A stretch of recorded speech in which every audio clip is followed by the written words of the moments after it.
Ahorita hace ratito decíamos que no estaba, ¿verdad? Pero ya llegó el que andaba ausente, aquí lo tenemos.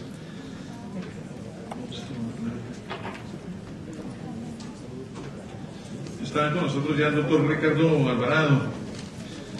Él es delegado de la Asociación Mexicana para la Prevención de la Aterosclerosis en el estado de Durango. Es cardiólogo, presta sus servicios profesionales en el ISSSTE, pero yo quisiera más bien destacar en esta oportunidad el papel tan destacado que ha jugado Ricardo en la difusión, en la divulgación del conocimiento sobre el síndrome metabólico. Yo creo que todos estarían de acuerdo conmigo que pues, tenemos un ponente muy destacado mexicano sobre este tema. No hagas ese tipo de señales, Pepe, sí, porque me da risa. El tema es precisamente el síndrome metabólico como factor de riesgo cardiovascular y nuestro ponente es el doctor Ricardo Alvarado.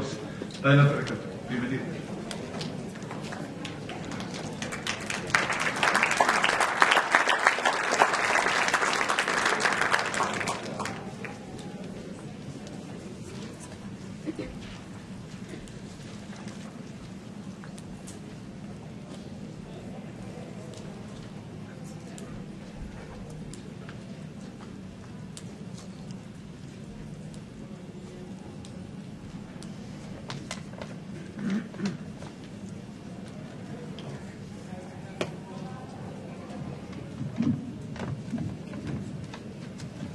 Buenas tardes a todos, muchas gracias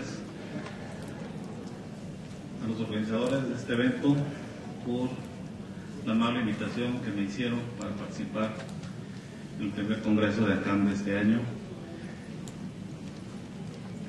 Y es grato llegar a una ciudad donde cuenta uno con muchos amigos. Es importante destacar que vamos a hablar del síndrome metabólico como una pregunta, que si es un factor de riesgo.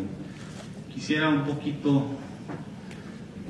darle un enfoque quizá un tanto diferente como factor de riesgo, pero no solo como factor de riesgo cardiovascular, sino como un factor de riesgo también para el inicio de diabetes en los pacientes que padecen este tipo de problemas. Es importante señalar que aquí ahora ya no veo acá,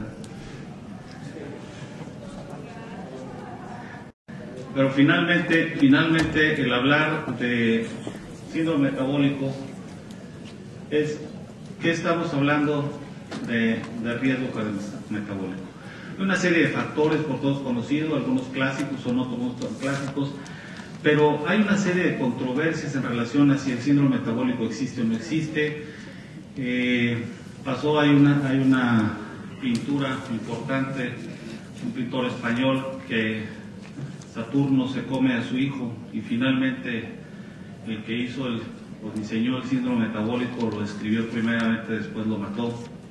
Se lo comió y dijo que ya no existía. Y los endocrinólogos dicen que no, los cardiólogos estamos empecinados en que sí existe el síndrome metabólico y que finalmente nos ha permitido viajar por la República dando pláticas. Y hay algo que es importante destacar.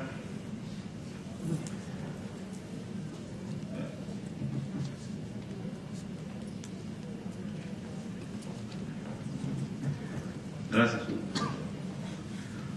artista.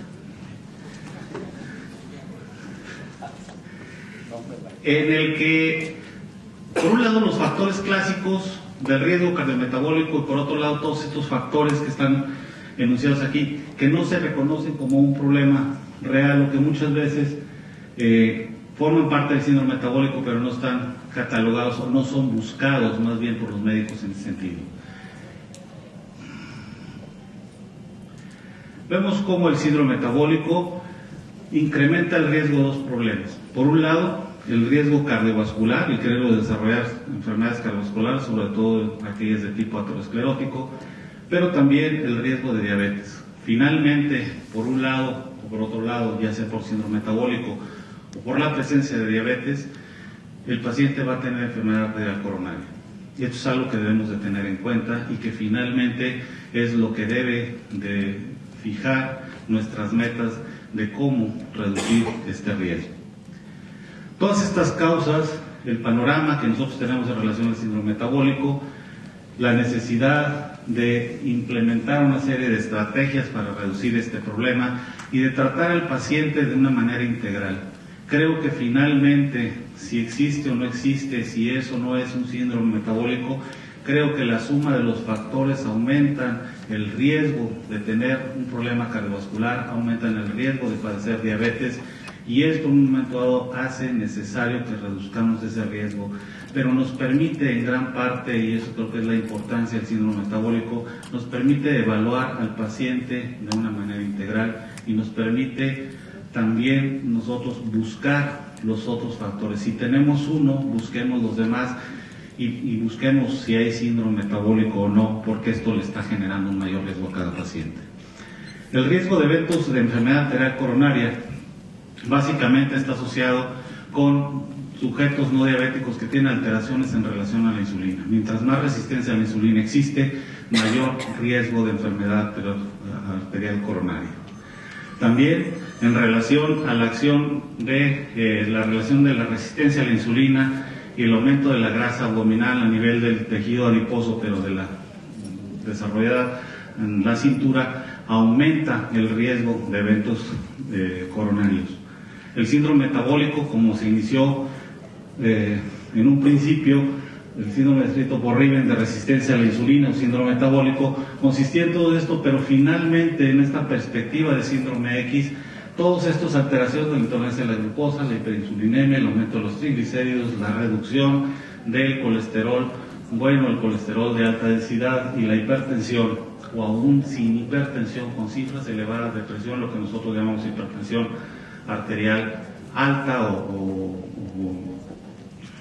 no me gusta el término, pero la pseudohipertensión que dicen los gringos, y nos llevan a una enfermedad arterial coronaria. La perspectiva actual es que, cambiando radicalmente, se enfoca la tendencia adipocéntrica que manejan los europeos en relación a que el tamaño corporal, básicamente a nivel de la cintura abdominal, aumenta la resistencia a la insulina, la hiperinsulinemia, y esto altera tanto el metabolismo de lípidos, de ácido úrico, de glucosa, la cuestión hemodinámica, aumentando la actividad del sistema nervioso central, hay una mayor retención de sodio y esto aumenta los niveles de presión arterial.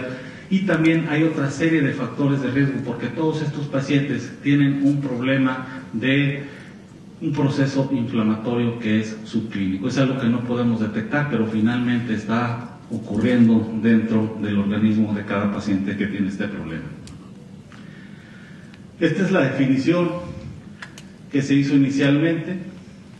Esto lo hace la Organización Mundial de la Salud, después se vuelve a corregir, pero finalmente este es un concepto glucocéntrico donde la resistencia a la insulina y la elevación de la glucosa son la piedra angular para determinar el síndrome metabólico. Después aparece el ATP3, primero en una fase inicial donde se manejan estos 5 factores, con 3 de ellos se determina que hay síndrome metabólico. Sin embargo, vamos a ver más tarde, hay una serie de alteraciones. Aquí todavía la glucosa de 1 era de 100 y los demás niveles de 102, 88 de cintura para hombre y para mujer, en otras latitudes fueron reducidos, y los triglicéridos siguen siendo. Cualquiera de estos 3 factores habla de que el paciente tiene síndrome metabólico. No importan otras cosas más que estos 3 factores. Y esto es lo que de repente hace que el síndrome metabólico no tenga la consistencia tanto como para predecir problemas cardiovasculares o predecir diabetes. La prevalencia del síndrome metabólico en este estudio de Ford de hace unos años vemos que va aumentando conforme aumenta la edad en forma importante, y también de acuerdo por sexo y raza o etnia, también